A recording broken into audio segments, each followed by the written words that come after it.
សៀមតាន់ទេអស់កម្លាំងលីងធ្វើការមិនតាន់នៅ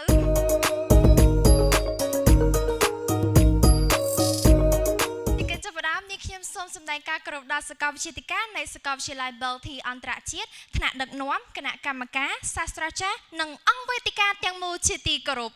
នាងខ្ញុំឈ្មោះហុងពុតបរមីជានិស្សិតឆ្នាំទី2មកពីមហាវិទ្យាល័យព័ត៌មានវិទ្យានិងវិទ្យាសាស្ត្រនៃសាកលវិទ្យាល័យ Belty អន្តរជាតិទីតាំងទី2ស្ពានអាកាសចោមចៅថ្ងៃនេះនាងខ្ញុំពិតជាមានសេចក្តីសោមនស្សរីករាយក្រៃលែងដែលបានឡើងមកទីនេះនិងធ្វើបទបង្ហាញនៅគតិបណ្ឌិតរបស់ឯកឧត្តមបណ្ឌិតលីឆេងដែលបានលើកឡើងថាសុខភាពបុគ្គលិកជាទ្រព្យសម្បត្តិរបស់ក្រុមហ៊ុនសុខភាពប្រជាជនជាទ្រព្យសម្បត្តិរបស់ប្រទេសជាតិផ្អែកទៅតាមវចនានុក្រមខ្មែររបស់សម្ដេចព្រះសង្ឃរាជជួនណាតបានឲ្យនិយមន័យទៅលើពាក្យសុខភាពនៅទំព័រទី1036មានន័យថាភាពជាសុខសេចក្តីសុខរីឯទំព័រទី334ពាក្យទ្រព្យសម្បត្តិមានន័យថាធនធានវត្ថុសម្រាប់ប្រើប្រាស់ដូចនេះប្រធានបទខាងលើបញ្ជាក់យ៉ាងច្បាស់ថាសុខភាពគឺជាទ្រព្យសម្បត្តិដ៏មានតម្លៃបំផុតទាំងសម្រាប់ក្រុមហ៊ុននិងសម្រាប់ប្រទេសជាតិទាំងមូលសុខភាពមិនមែនត្រឹមតែកំណត់ថាភាពគ្មានជំងឺដំកាត់ឬគ្មានពិការភាពនោះទេសុខភាពត្រូវបានកំណត់ថាជាសភាពមានសុខុមាលភាពពេញលេញទាំងផ្នែកផ្លូវកាយផ្លូវចិត្តនិងផ្នែកសង្គម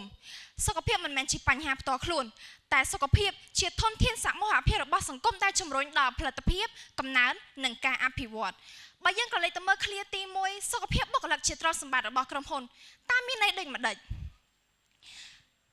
នៅពេលដែលក្រុមហ៊ុនឬស្ថាប័នយកចិត្តទុកដាក់ទៅលើសុខភាពរបស់បុគ្គលិកតាមរយៈការផ្ដល់កន្លែងការងារប្រកបដោយផាសុកភាពកម្មវិធីលំហែក៏ដូចជាកម្មវិធីអប់រំសុខភាពនិងបង្កើតបរិយាកាសរីករាយនៅកន្លែងធ្វើការគឺធ្វើឲ្យបុគ្គលិកមានទាំងកម្លាំងកាយកម្លាំងចិត្តនៅក្នុងការផ្ដោតអារម្មណ៍ខ្ពស់ក្នុងការបំពេញកិច្ចការងារហើយលទ្ធផលទទួលបានមកវិញនោះគឺភាពស្មោះត្រង់ក៏ដូចជាភាពជោគជ័យនៅក្នុងក្រុមហ៊ុនឬស្ថាប័ននោះហើយប្រសិនបើយើងតាំងអ្វីៗទាំងអស់ជាលេខ1លាន0អគារក្រុមហ៊ុន0ទីតាំង0សម្ភារៈ0ដៃគូសហការ0ភាពល្បីល្បាញ0ហិរញ្ញវត្ថុហើយលេខ1គឺជាសុខភាពរបស់បុគ្គលិកបើគ្មានសុខភាពបុគ្គលិកទេទ្រព្យសម្បត្តិរបស់ក្រុមហ៊ុនក៏ប្រែជាគ្មានន័យមានន័យថាបើគ្មានលេខ1ក៏គ្មានលេខ1លានដែរជាក់ស្ដែង Belty Group តែងតែមានកម្មវិធីលំហែសម្រាប់បុគ្គលិកជូនដល់បុគ្គលិកធ្វើឡើងក្នុងគោលបំណងដើម្បីលើកទឹកចិត្តដល់បុគ្គលិកគ្រប់ផ្នែកទាំងអស់ដែលបានប្រឹងប្រែងធ្វើការយ៉ាងស្វិតស្វាញនិងបំពេញការងារបានយ៉ាងល្អក៏ដូចជាបង្កើតបរិយាកាសជូនដល់បុគ្គលិកឲ្យមានភាពសប្បាយរីករាយមានសាមគ្គីភាពបំបត្តិការនឿយហត់ហើយអ្វីដែល Belty Group ទទួលបាននោះគឺការរីកចម្រើនគ្រប់សេវាកម្មទាំងអស់នៃ Belty Groupឥឡូវយើងក៏លេខទៅមើលឃ្លាទី2វិញថាសុខភាពប្រជាជនជាទ្រព្យសម្បត្តិរបស់ប្រទេសជាតិប្រទេសមួយអាចមានធនធានមានទ្រព្យសម្បត្តិមានហេដ្ឋារចនាសម្ព័ន្ធប៉ុន្តែបើគ្មានប្រជាពលរដ្ឋដែលគ្មានសុខភាពល្អនោះទេទ្រព្យសម្បត្តិទាំងនោះក៏មិនអាចប្រើប្រាស់ប្រកបដោយប្រសិទ្ធភាពឡើយនៅពេលដែលប្រជាពលរដ្ឋមានសុខភាពល្អពួកគេអាចបំពេញការងារបានយ៉ាងល្អពួកគេអាចសិក្សារៀនសូត្របង្កើតភាពច្នៃប្រឌិតថ្មីក៏ដូចជាចូលរួមចំណែកជាវិជ្ជមាននៅក្នុងសង្គមធ្វើឲ្យសង្គមមានកម្លាំងពលកម្មខ្លាំងក្លាមានសក្តានុពលខ្ពស់ក្នុងការអភិវឌ្ឍសេដ្ឋកិច្ចជាតិក៏ដូចជាលើកកម្ពស់កេរ្តិ៍ឈ្មោះប្រទេសតាមរយៈប្រទេសមានប្រព័ន្ធសុខាភិបាលល្អក៏ដូចជាប្រជាជនមានអាយុវែងគឺបង្ហាញពីការអភិវឌ្ឍក៏ដូចជាគុណភាពជីវិតខ្ពស់ផ្ទុយទៅវិញប្រសិនបើប្រទេសមានជំងឺរីករាលដាលមិនថាតាមរយៈជំងឺរ៉ាំរ៉ៃអនាម័យមិនល្អក៏ដូចជាជំងឺរីករាលដាលវានឹងធ្វើឲ្យសេដ្ឋកិច្ចធ្លាក់ចុះបង្ហូរថវិកាជាតិនិងថយចុះនៃវឌ្ឍនភាពគូបញ្ជាក់ផងដែរថានៅឆ្នាំ2020មូលនិធិរូបិយវត្ថុអន្តរជាតិបានប្រមាណថាសេដ្ឋកិច្ចរបស់ពិភពលោកធ្លាក់ចុះ 3.5% នេះក៏បណ្ដាលមកពីជំងឺ COVID-19 នេះបញ្ជាក់ផងដែរថាវិបត្តិសុខភាពคล้ายជាវិបត្តិសេដ្ឋកិច្ចចំពោះ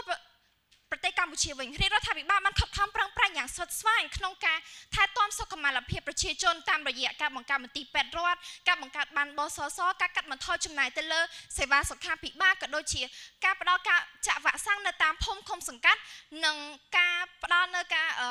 អប់រំទូទាំងប្រទេសតាមភូមិឃុំសង្កាត់ផងដែរជាពិសេសគឺនៅក្នុងកំឡុងពេលនៃការរីករាលដាលនៃជំងឺ COVID-19 ការខិតខំប្រឹងប្រែងនេះបង្ហាញថាជាភស្តុតាងដែលបញ្ជាក់ថាសុខភាពប្រជាជនគឺជាកន្លងនៃការអភិវឌ្ឍប្រទេសជាតិសរុបសេចក្តីមកទាំងក្រុមហ៊ុននិងប្រទេសជាតិបង្ហាញថាសុខភាពប្រជាជនគឺជាធនធានដ៏មានតម្លៃបំផុតដែលសង្គមមិនអាចខ្វះបានដោយដែលអង្គការ បានរំលឹកថាគ្មានទ្រព្យសម្បត្តិណាកើតឡើងដោយគ្មានសុខភាពនោះទេសូមអរគុណ